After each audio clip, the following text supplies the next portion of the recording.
Good day, everyone. We're going to look behind the scene and construct how cybercriminals exploit the modern web. We often hear about data breaches. How do they actually happen? Instead of just looking at the names of these threats, we're going to differentiate them based on their exact execution or methods and ground themselves in massive real-world case studies. First is the injection, server side, and scripting in the client side.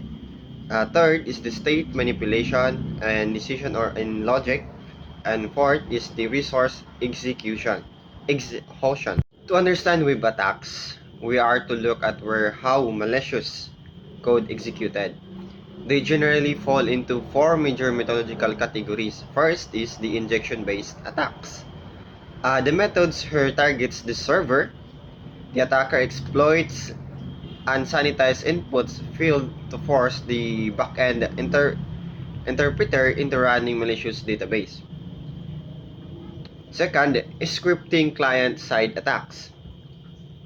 Unlike injections, this methods targets the website's visitors, attack plans malicious code, usually JavaScript, into a trusted site, which is then downloaded into executed directly inside the innocent user's browser.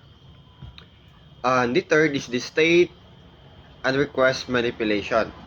This method exploits how web applications track user session or tracker's request, tricking an authenticated user into performing actions they never intended to make. And fourth, resource exhaustion.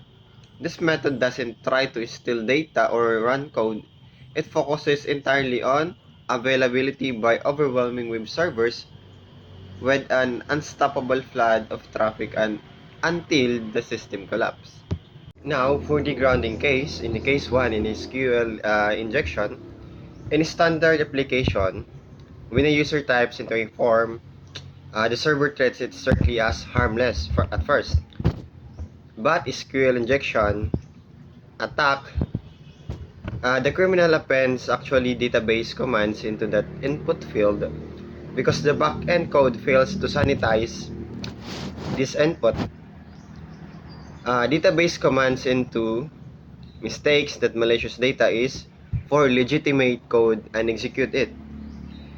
This is exactly how Heartland payment system was compromised in 2008. Attackers found a vulnerable web form, injected malicious SQL queries, and bypassed authenticated entirely. They didn't just look at files. They used the database structural access to drop malware deep inside the corporate network, ultimately stealing 130 million credit and debit cards numbers in one of the history's largest financial breaches. And for the case number 2, the cross-site scripting. The attacker doesn't trick the database, they trick the user's browser by injecting malicious script files into a trusted vulnerable web page.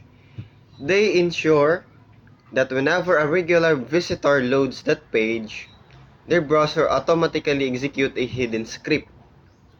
A prime example for is the 2018 with British Airways.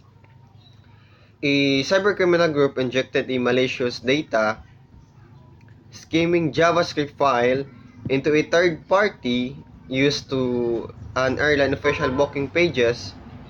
Because the script was served from trusted domain, customer's browser downloaded and executed it. Now, as users type in their names, travel paths and credit card details, the client side script copy the data in real time and beam into the hackers. It compromised 380,000 credit cards. Now, in summary, understanding the core method of web attacks is what allows us to defend against it.